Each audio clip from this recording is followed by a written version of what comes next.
Hey everyone, আসসালামু আলাইকুম and welcome to my channel. আজকে আমি দেখাবো বেগুন দিয়ে ইলিশ মাছের অত্যন্ত মজাদার একটি রেসিপি। না টেনে সম্পূর্ণ ভিডিওটি দেখার অনুরোধ রইল এবং ভালো লাগলে সাবস্ক্রাইব করে অবশ্যই আমার পাশে থাকারও অনুরোধ রইল। চলুন তাহলে দেরি না করে শুরু করি আজকের রেসিপি। প্রথমেই আমি একটি 1 কেজি সাইজের ইলিশ এভাবে ছোট করে কেটে নিয়েছি। একটি বাটিতে সবগুলো মশলা মিশিয়ে নিব। নিয়ে নিচ্ছি 1 টেবিল চামচ পরিমাণ সরিষা বাটা, 2 টেবিল চামচ পরিমাণ পেঁয়াজ ও রসুন বাটা, 1 চা চামচ পরিমাণ জিরা বাটা এবং 1 চা চামচ হলুদের গুঁড়া, 1 চা চামচ মরিচের গুঁড়ো এবং 1 চা চামচ মরিচের বাটা। সবগুলো মশলা ভালোভাবে মিশিয়ে আমি এর মধ্যে দিয়ে দিব তেল। আমি এখানে আধা কাপ পরিমাণ সরিষা এবং সয়াবিন তেল একসাথে মিশিয়ে নিয়েছি।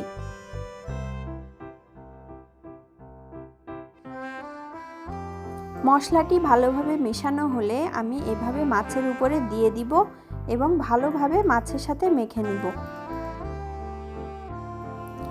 এই রান্নায় আমি মাছে মশলার পরিমাণ বেশি রেখেছি, কারণ পরবর্তীতে বেগুন রান্নার সময় মশলা আমরা কম ব্যবহার করব।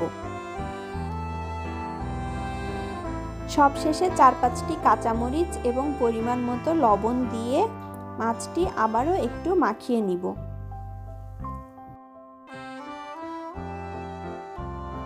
মাছগুলি মশলা দিয়ে কিছুক্ষণ ম্যারিনেট করে রাখব। এরপরে একটি ফ্রাই প্যানে মাছগুলি নিয়ে আমরা সামান্য পানি দিয়ে এটি জাল করে নিব।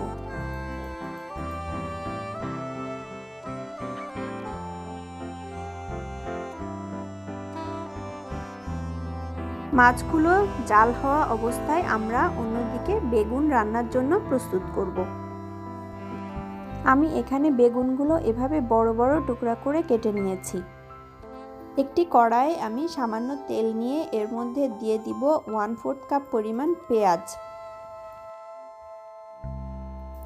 পেঁয়াজগুলো হালকা বাদামি হলে এর মধ্যে সব মশলা দিয়ে দিব। একে একে দিয়ে দিব আধা চা চামচ পরিমাণ জিরা বাটা এবং 1 টেবিল চামচ পরিমাণ পেঁয়াজ ও রসুন বাটা।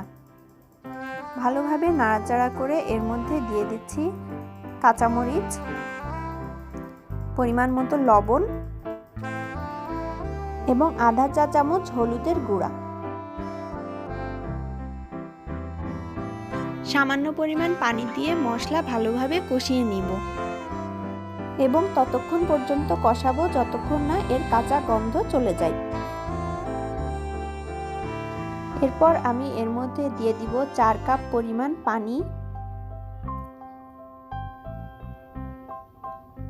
এবং পানি ভালোভাবে বলক এসে গেলে আমি এর মধ্যে বেগুনগুলো দিয়ে দিব। বেগুনগুলো দেয়া হয়ে গেলে এটি সিদ্ধ হওয়ার জন্য কিছুক্ষণ অপেক্ষা করতে হবে। এদিকে ইলিশ মাছগুলো কষানো হয়ে গেলে বেগুনের মধ্যে এভাবে মাছগুলো একে একে বিছিয়ে দিতে হবে।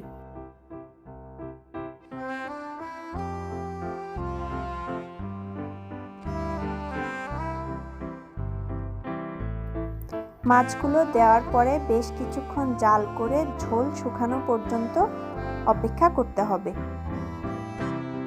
এরকম মাখা মাখা হলে তৈরি হয়ে যাবে আমাদের মজাদার বেগুন দিয়ে ইলিশ মাছের ঝোল। এটি কিন্তু অত্যন্ত সুস্বাদু একটি খাবার এবং আপনারা অবশ্যই বাড়িতে ট্রাই করবেন। ভিডিওটি ভালো লেগে থাকলে অবশ্যই কমেন্ট বক্সে আমাকে জানাবেন এবং আপনাদের কোনো কোয়েশ্চেন থাকলে সেটিও জানাতে ভুলবেন না।